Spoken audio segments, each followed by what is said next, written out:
안녕하세요. 삶의 지혜를 찾아 떠나는 여정에 함께 해주셔서 감사합니다. 오늘 우리는 잠언 말씀을 통해 우리 내면의 가장 깊은 곳, 마음의 문제에 대한 통찰을 얻고자 합니다. 본격적인 이야기에 앞서 잠시 여러분의 손길을 부탁드립니다. 여러분이 눌러주시는 구독과 좋아요는 이 은혜의 메시지가 지금 이 순간 위로가 필요한 또 다른 누군가에게 닿을 수 있는 소중한 통로가 됩니다. 이 선한 나눔에 동참하시는 모든 분들의 삶에 하나님의 크신 축복이 함께하기를 기도합니다. 우리는 매주 잠언을 통해 지혜란 무엇인지 탐구하고 있습니다. 지혜란 단순히 착하고 도덕적인 것을 넘어 복잡한 인생의 현실을 능숙하게 다루는 역량입니다. 예를 들어 가난한 한 가정을 돕고 싶다는 마음은 선하고 옳은 것입니다. 하지만 만약 당신이 가난의 원인을 단순히 개인의 책임감 부족 탓으로만 돌리는 편협한 생각을 가졌거나 혹은 반대로 불공정한 사회구조 때문이라고만 생각한다면 그 선한 의도에도 불구하고 오히려 그 가정을 망가뜨릴 수 있습니다. 현실은 그보다 훨씬 복잡하기 때문입니다. 선한 마음만으로는 충분하지 않습니다. 바로 이때 우리에게 필요한 것이 지혜입니다. 오늘 밤 우리는 이 지혜를 우리 자신의 내면 세계, 즉 우리의 마음과 영혼의 문제에 적용해보고자 합니다. 우리 모두는 때때로 이해할 수 없고 서로 충돌하며 혼란스럽고 강력한 감정과 충동들이 마음속에서 소용돌이치는 것을 경험합니다. 마치 통제 불가능한 파도처럼 우리를 휩쓸고 지나갈 때 우리는 무력감을 느끼고 어쩌다 이런 감정에 휩싸이게 되었는지조차 알지 못합니다. 무언가 깊이 잘못되었다는 것은 알지만 무엇을 어떻게 해야 할지 막막할 때가 있습니다. 오늘 잠언 말씀을 통해 우리는 이 문제에 대한 지혜를 얻게 될 것입니다. 우리는 4가지 주제를 중심으로 말씀을 살펴보겠습니다. 첫째, 내면의 삶이 왜 그토록 중요한가 하는 우선순위. 둘째, 우리 마음이 얼마나 다층적인지를 보여주는 복잡성. 셋째, 인간이라면 누구나 겪는 내면의 고독. 그리고 마지막으로 가장 중요한 상한 심령을 치유하는 길입니다.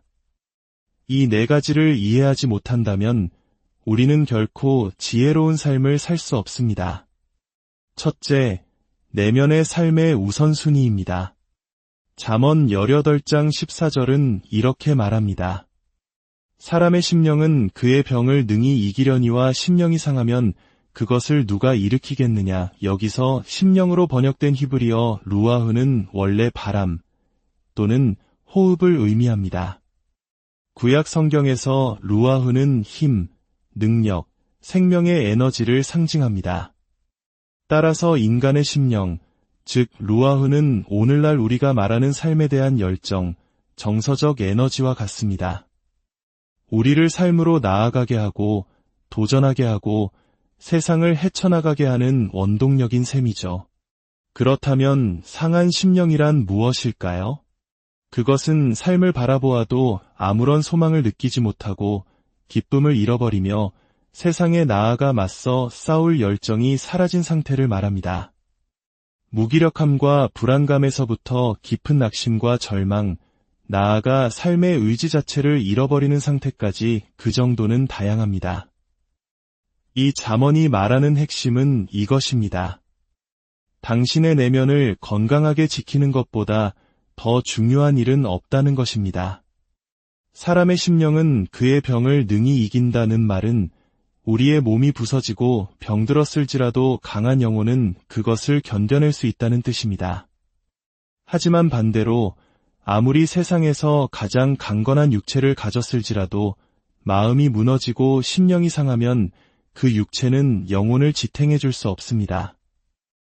우리 인간은 행복이 외적인 환경에 의해 결정된다는 생각에 집착합니다. 건강한 몸, 멋진 외모, 충분한 돈, 좋은 인간관계 같은 것들이 우리를 행복하게 혹은 불행하게 만든다고 믿습니다. 하지만 성경은 단호하게 말합니다. 아니라고 말입니다. 행복은 당신에게 주어진 환경 그 자체가 아니라 당신의 내면이 그 환경을 어떻게 받아들이고 해석하고 대처하느냐에 달려 있습니다. 신약 성경에서 사도 바울이 교회를 위해 드리는 기도를 보면 이 진리가 더욱 명확해집니다. 당시 교회들은 극심한 박해와 고난 속에 있었습니다. 성도들이 감옥에 끌려가는 끔찍한 일들이 벌어지고 있었습니다. 그러나 바울은 하나님, 더 이상 성도들이 잡혀가지 않게 지켜주십시오라고 기도하지 않았습니다. 고통을 없애달라고 기도하지 않았습니다. 대신 그는 에베소서 3장에서 이렇게 기도합니다. 그의 영광의 풍성함을 따라 그의 성령으로 말미암아 너희 속사람을 능력으로 강건하게 하시오며 바울은 알았던 것입니다. 삶의 모든 조건이 무너져도 당신의 영혼, 당신의 속사람이 강건하다면 당신은 세상 속으로 힘차게 나아갈 수 있습니다. 반대로 모든 외부 환경이 완벽할지라도 당신의 심령이 상해 있다면 당신은 연약함 속에서 세상을 살아갈 수밖에 없습니다. 여러분은 이 진리를 믿으십니까? 당신의 은행 계좌에 돈을 쌓는 것보다 당신의 영혼의 은혜를 쌓는 일에 훨씬 더 마음을 쏟고 있습니까? 그렇지 않다면 잠언은 우리에게 어리석은 자라고 말합니다. 둘째, 내면의 삶의 복잡성입니다. 그렇다면 우리의 내면이 무너지는 것을 막기 위해 무엇을 해야 할까요?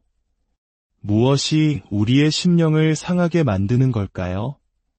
왜 우리의 감정은 통제 불능 상태에 빠지고 왜 우리는 깊은 절망에 잠기는 걸까요? 성경의 대답은 복잡하다는 것입니다. 사실 성경이 제시하는 인간 내면에 대한 이해는 제가 아는 그 어떤 심리 상담 이론이나 자기계발서보다도 훨씬 더 미묘하고 다차원적이며 심오합니다. 세상의 많은 해답들은 모든 문제를 단 하나의 원인으로 환원시키려는 경향이 있습니다. 너무 단순하고 지혜롭지 못합니다. 하지만 성경은 상한 심령의 원인이 될 수 있는 다양한 측면들을 복합적으로 조명합니다. 오늘 우리는 그중 5가지를 살펴보겠습니다. 첫째, 상한 심령에는 신체적인 측면이 있습니다. 잠언 14장 30절은 말합니다.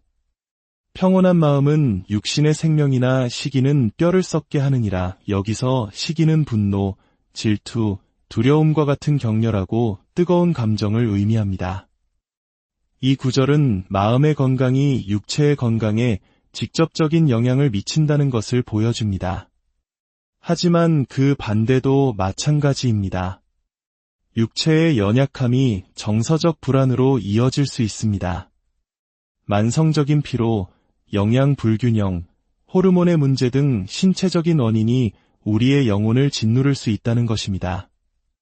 둘째, 정서적, 관계적인 측면이 있습니다. 잠언 12장 25절을 보십시오. 마음의 근심은 사람을 번뇌하게 하나 선한 말은 그것을 즐겁게 하느니라. 때로 우리에게 필요한 것은 약이나 복잡한 분석이 아닙니다. 우리에게 필요한 것은 사랑이 담긴 따뜻한 말 한마디, 외부로부터 오는 지지와 격려입니다.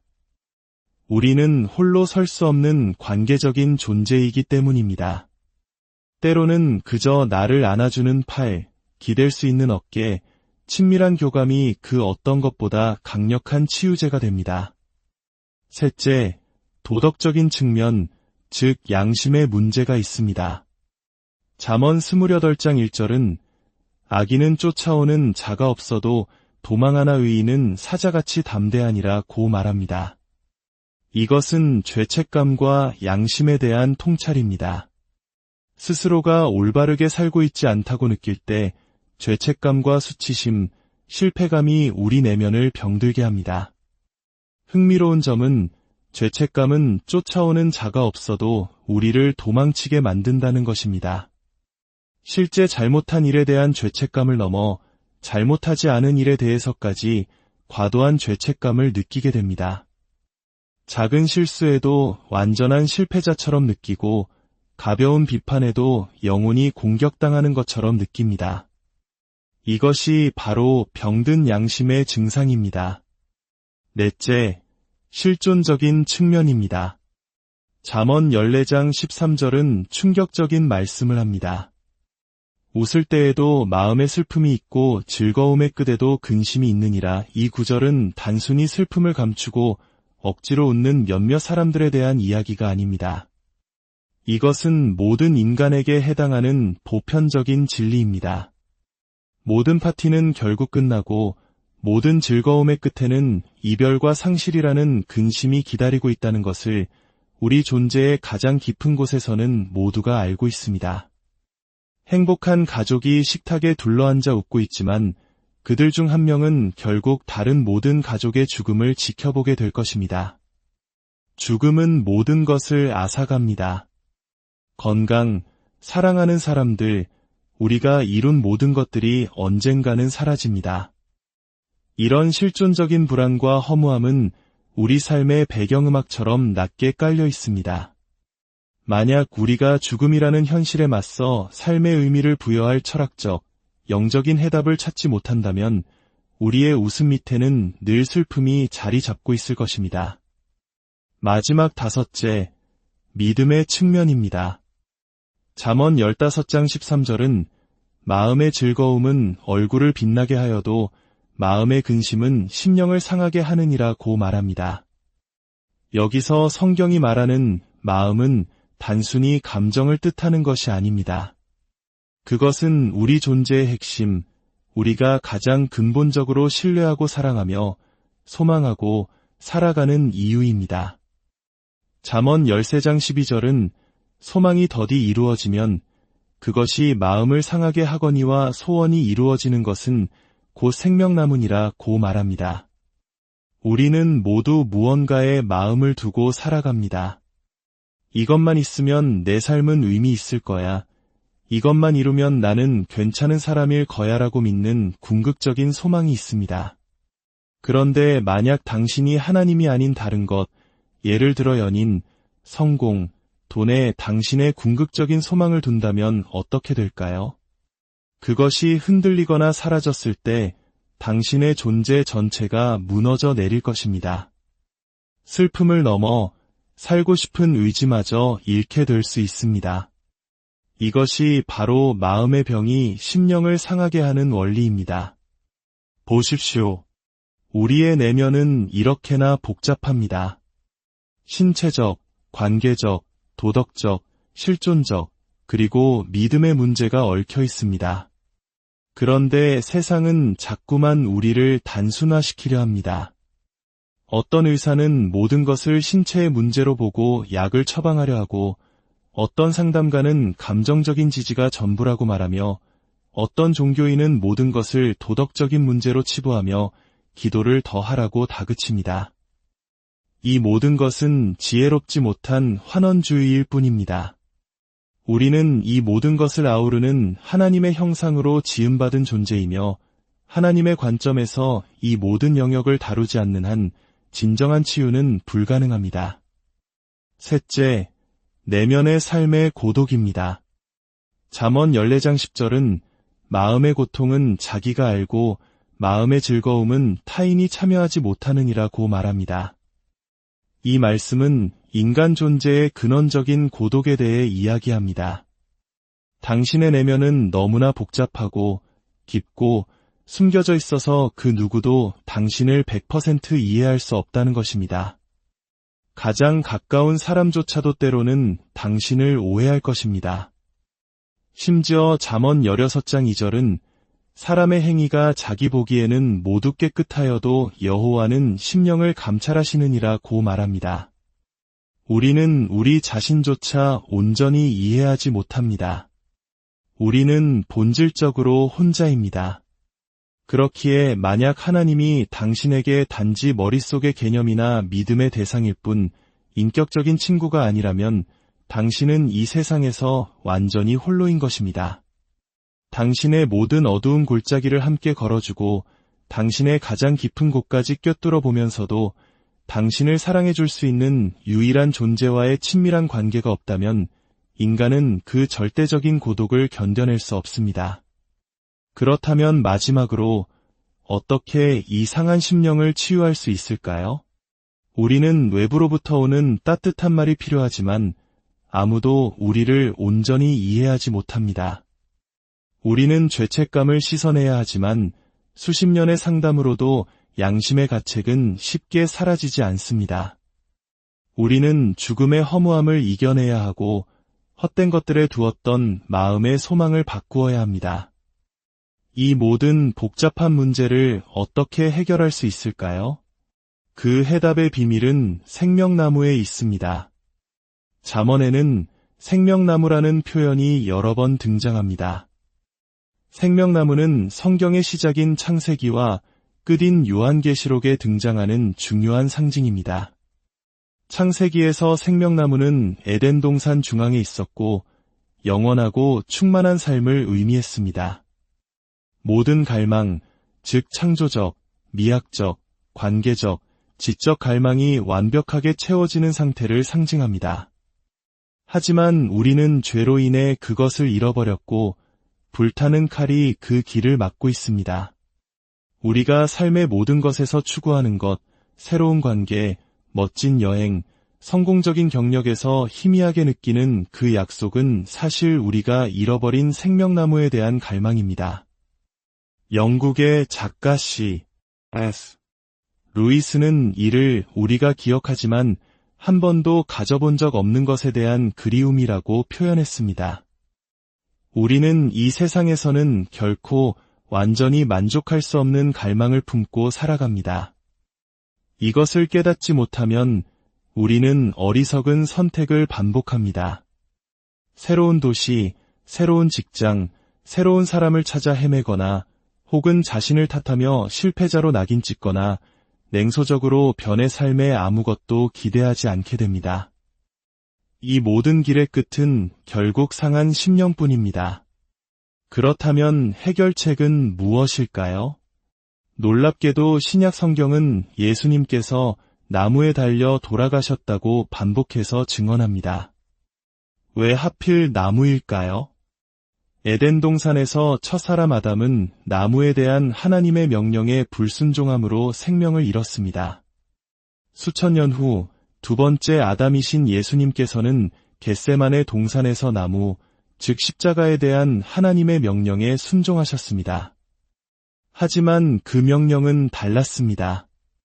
하나님은 첫 아담에게 순종하면 살리라고 하셨지만 두 번째 아담에게는 순종하여 그 나무에 달리면 내가 찢기고 부서지리라고 하셨습니다. 예수님은 십자가라는 나무 위에서 영적으로, 육체적으로 영원히 상하셨습니다. 시편 22편의 예언처럼 그의 마음은 밀랍같이 녹아내렸습니다. 온 세상 역사상 유일하게 하나님 아버지를 온전히 소망했던 그분은 십자가 위에서 아버지로부터 버림받는 궁극의 마음 찢어짐을 경험하셨습니다. 왜 그렇게 하셨을까요? 바로 우리를 위해서였습니다. 17세기의 시인 조지 허버트는 예수님께서 십자가에서 하시는 말씀으로 시를 썼습니다. 지나가는 모든 자들아, 와서 보라. 사람이 그 열매를 훔쳤으니 이제 내가 그 나무에 올라야만 하네. 모두를 위한 생명나무가 되기 위해 나 홀로 죽음의 나무가 되네. 그렇습니다. 십자가는 예수님께는 죽음의 나무였습니다. 그러나 그분이 죽음의 나무에 오르셨기에 그 십자가는 우리 모두를 위한 생명나무가 되었습니다. 이 복음의 진리가 당신의 마음을 녹일 때, 그 사랑에 감격하고 당신의 마음을 그분께로 향하게 할 때, 당신은 세상의 벽을 넘어서는 기쁨, 슬픔보다 더 애틋한 기쁨을 맛보게 될 것입니다. 그것이 바로 생명나무의 맛보기입니다. 이 복음을 당신의 상한 심령에 적용하십시오. 이것이야말로 당신에게 필요한 궁극의 선한 말입니다.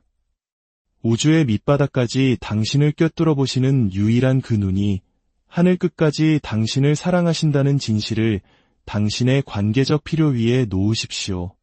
당신의 양심 위에 놓으십시오. 수백 년 전 한 웨일즈의 설교가는 이렇게 노래했습니다. 사탄이 내가 저지른 죄들을 열거하며 울부짖을지라도 나는 그 모든 죄와 수천 가지 죄를 더 알고 있지만 여호와께서는 단 하나도 기억하지 않으신다네. 그분이 죽음의 나무를 지셨기에 당신이 생명나무를 얻었습니다. 이 진리를 당신의 실존적 불안 위에, 죽음의 두려움 위에 놓으십시오.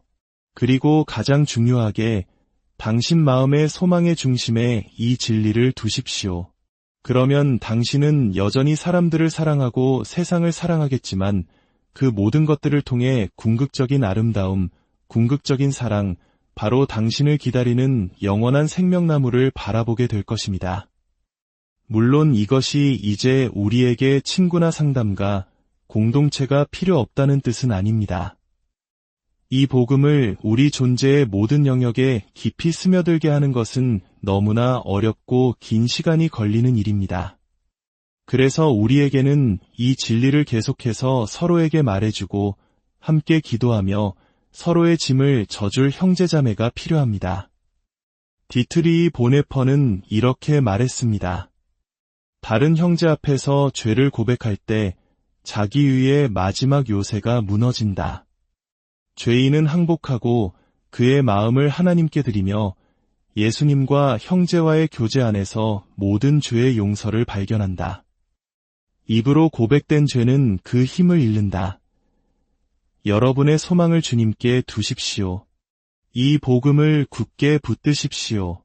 그리고 공동체 안에서 서로의 삶 속에 이 복음이 역사하도록 도우십시오.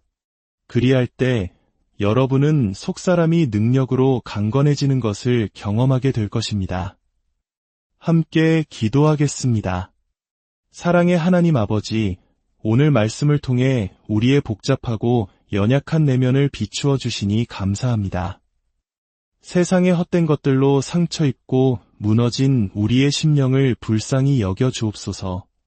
우리를 위해 죽음의 나무를 지시고 생명나무의 길을 열어주신 예수 그리스도의 십자가 복음이 우리의 유일한 소망이요 참된 치유임을 고백합니다.